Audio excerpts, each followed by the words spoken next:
처음엔 이것을 차남으로 인정을 받지를 못합니다. 점차 왕실에서 귀족사회 그리고 상류층으로 차 마시는 문화가 전파되어졌다고 합니다. 애프터눈 티는 영국인들의 대중적인 문화로 자리를 잡게 되었답니다.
안녕하세요. 반갑습니다. 오늘도 차 혹은 커피 드셨나요? 어떤 걸 원하시나요? 티와 커피 할 때 보통 서양이라면 티는 보통 홍차를 말합니다. 홍차 하면 우리는 영국 브랜드 홍차를 쉽게 만날 수 있는데요. 하지만 차의 원산지는 중국이고 홍차 역시 중국이 원조입니다. 그럼 홍차는 언제 서양에 전파가 되었을까요? 오늘은 그 배경과 영국 홍차에 관한 몇 가지 이야기를 들려드리겠습니다.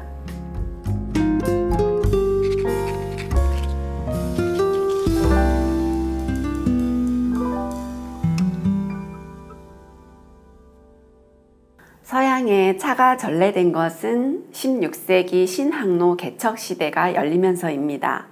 유럽의 대항해 시대라고도 하는데요. 유럽인들이 항해수를 발전시켜서 아메리카로 가는 항로와 그리고 아프리카 남단 희망봉을 돌아서 인도와 동남아시아 그리고 동아시아로 가는 항로를 발견하고요. 최초로 세계 일주를 하는 등 다양한 지리상 발견이 이루어진 시대가 바로 대항해 시대입니다. 보통 15세기에서 18세기까지를 말하고요. 이때 포르투갈과 스페인이 먼저 바다를 누비기 시작했고요. 포르투갈이 아시아로 진출을 하면서 처음으로 차를 접하게 됩니다. 이어서 17세기엔 네덜란드인이 해상권을 주도하게 되었고요. 네덜란드 동인도 회사에 의해서 중국의 차가 프랑스 그리고 독일, 영국 등에 알려집니다. 이 중에 차에 가장 열광한 이들이 바로 영국 사람들이었고요.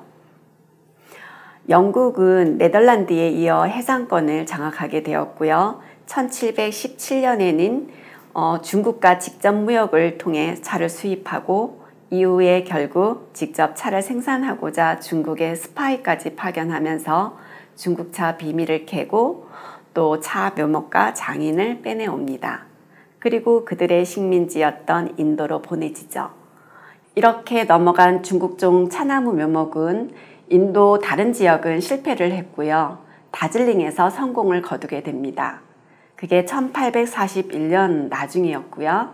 한편 그 이전에 인도 아쌈 지역에서는 사실상 자생하던 야생 차나무가 발견되어지는데요. 1823년 로버트 브루스라는 소령에 의해서 발견이 되어졌고요. 그런데 처음엔 이것을 차나무로 인정을 받지를 못합니다. 한참 세월이 지나고 1834년에 되어서야 차나무로 인정을 하고 결국 중국 장인손을 거쳐서 아쌈차가 탄생이 됩니다. 그 아쌈차가 1838년 런던 경매에 나왔다고 하네요.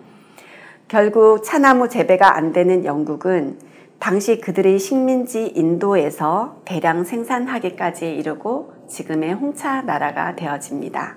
그리고 홍차 나라 영국, 영국의 차문화 하면 등장하는 여인이 있습니다. 그중 한 명이 포르투갈 공주 캐서린 브라간자입니다.